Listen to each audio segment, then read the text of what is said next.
My name is Sophie Hartnett, and I am a sophomore at the University of Arkansas. I've decided to discuss the work Giant Panda by Andy Warhol. The giant panda is on display at the Crystal Bridges Museum of American Art.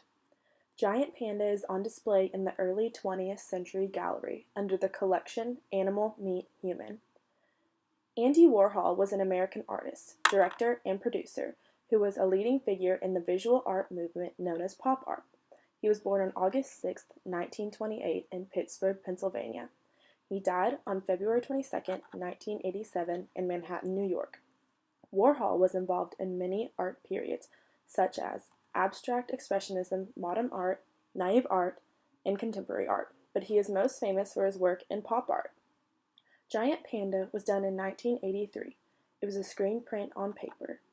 Warhol did this work in pencil on a 38-inch by 38-inch frame. Giant Panda is part of Warhol's collection Endangered Species. Warhol's Endangered Species portfolio contains 10 screen prints including African elephant, the pine barrens tree frog, the bald eagle, the giant panda, the Siberian tiger, the San Francisco silver spot, the orangutan, gray zebra, the black rhinoceros, and the bighorn ram. Warhol was asked by Ron Findelman and his wife, Freda, to do the Endangered Species series. Freda and Felderman were political activists and philanthropists. They did this to raise awareness about endangered species. Warhol referred to this series as Animals in Makeup because of the bold pop art colors he used to portray the animals.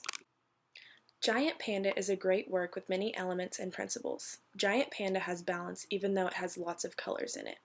Each side is basically symmetrical. The colors are balanced on each side and the lines and strokes are similar on both sides of the work. Warhol uses a variation of lines. He uses vertical lines, curved lines, and wavy lines. Warhol uses curved lines drawing the panda's ears, face, and legs. He uses vertical lines when drawing the panda's upper arms and stomach area.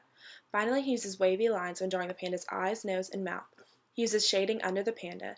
You can see that the panda appears to have light shining on it because of the shadows under the panda.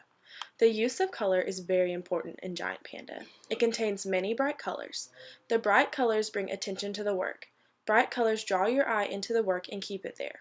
Warhol is known for his brightly colored pop art and incorporated some of these themes into this work. The intensity of color is very strong. With the bright red, pink, blues, and neon yellow, the screen really sticks out. Giant Panda is also abstract. It depicts a real-life animal but in an unrealistic way. A giant panda in real life is black and white, and Warhol drew it as pink, yellow, red, and blue. The body shape is the same, but the panda's coloring is not as it is in real life. The methodology of Giant Panda, to me, is Marxism. Marxism is seen in Giant Panda because it conveys a social message. Endangered animals can be overlooked and forgotten about, but having Warhol, a very famous artist, draw 10 screen prints in a series called Endangered Species really brings attention to them. Making them screen prints also makes them easier to print and distribute for cheaper, so more people can buy and see them. Warhol did not do him for himself. He did it for the animals. Many people know that the giant panda is endangered, but many do not know some of the other animals in this series. Warhol brings attention to the issue of endangered animals. The pop art movement is the most apparent in Giant Panda. The pop art movement started in New York and drew on popular imagery. The subject matter became far from traditional high art themes of morality, mythology, and classical history. Pop artists celebrated commonplace objects and people of everyday life, in this way seeking to evaluate popular culture to find art. Warhol is one of the artists that started the pop art movement. He made many pop art works, such as Campbell's Soup. Pop art characteristics are apparent in Giant Panda by the subject matter of endangered species, a more modern art theme.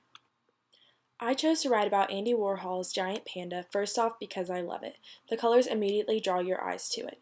The colors are so intriguing in the way he uses them to draw more attention to the endangered species. I'm an animal lover myself. To kill animals is just so sad and appalling. I love what Warhol did to draw attention to the problem.